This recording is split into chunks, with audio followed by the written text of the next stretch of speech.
Hello friends, my name's the real Emile and welcome back to some more Need for Speed 2015. Today I figured I would show to you off one of my favourite cars in the game.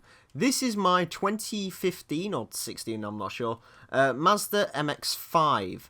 Now first thing you'll notice is it's got a absolutely crazy wide body on it. I'm not usually a fan of wide bodies, but yeah, the Need for Speed design one really is fantastic. I've got some gold wheels on it as well. I've obviously bought them out quite a bit, and it looks amazing. You can put a very silly spoiler on it as well if you want, but I've decided to go for just a nice little race lip wing thing.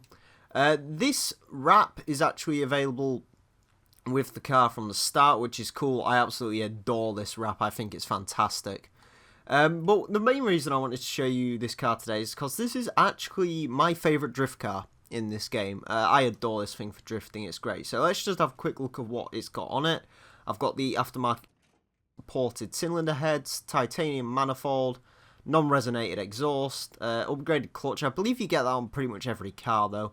Action nitrous, fully adjustable suspension, fully adjustable diff, extreme drift tyres, fully adjustable brakes, semi-adjustable handbrake, adjustable sway bars, cold air intake, intercooler, intake manifold, fuel rail kit, and yeah, that's basically it. I've left the engine block and forced injection as standard, just because this car's pretty much perfect for me, and I don't really see the point of spending any more money on it, really.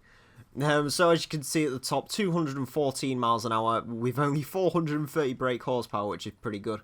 As far as the actual tune on this, front tyre pressure is medium, that's on less, slightly faster steering response, a little bit more steering range. I've left all that as normal, slightly locked the diff, put much less downforce on it, improved the brakes, tyre traction, that's obviously less because we are using the extreme drift tyres. Handbrake strength's gone to weak, and I've just buffed the springs and so on, and I've buffed the power on the nitrous a little bit. So there you go, that's sort of my personal favourite drifting car in this game.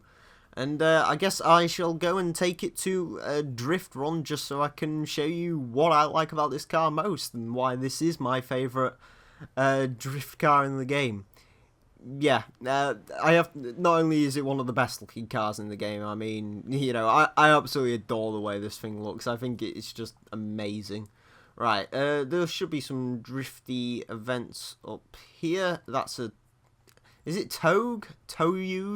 Something like that. We'll go do one of those. Just complete the campaign, by the way. And I've sold my Aventador, which is why I have a lot of money. Because as nice as the Aventador is, it got a little bit boring, so I decided to invest money in other vehicles. But yeah, this MX-5 is really all you need. Right, so let's just get up here. My favourite thing about this vehicle is just how smooth it is to drive. Like, I've driven quite a few drift vehicles on this game, and for the most part they all sort of either go into the corners like really harshly, or, well, that's what they mostly do. Whereas this just feels, it's so smooth, it slides out naturally, if that makes any sense. Yeah, around here I'm not having to fight the car at all. Sometimes with drift vehicles you have to fight them around the corners, in this you just don't. It's just basically brake into the corner, let the rear end do its thing. And it's so easy to control, this car, it really is. I mean, if I told you that I've got a 400 horsepower Miata that can do 214 miles an hour, you wouldn't think it'd be particularly controlled. I mean, I know these cars are fairly decent. I'm being bullied by everything. Need for Speed, right, I don't get why they bring AI to drift events with you, because they just do stuff like that. They just ruin it, but yeah. Overall, as you can probably see by the way this car slides out, this is just an absolutely excellent drift car. Definitely the best one I've developed in this game, and I honestly think this is going to be one of my permanent 5 as far as my garage goes. Just because I love it that much. It's just easy car to drive. Worst bit about it is I didn't actually even buy this car to make a drift build out of it. I originally bought this vehicle for a... That was a terrible crash there. I originally bought this vehicle to go and do... I think it's like a event in the single player where you have to have a car under 250 brake horse. And this sort of is what I used, and I ended up getting rid of the Evo that I had used as a drift car and ended up using this, and yeah, it is great.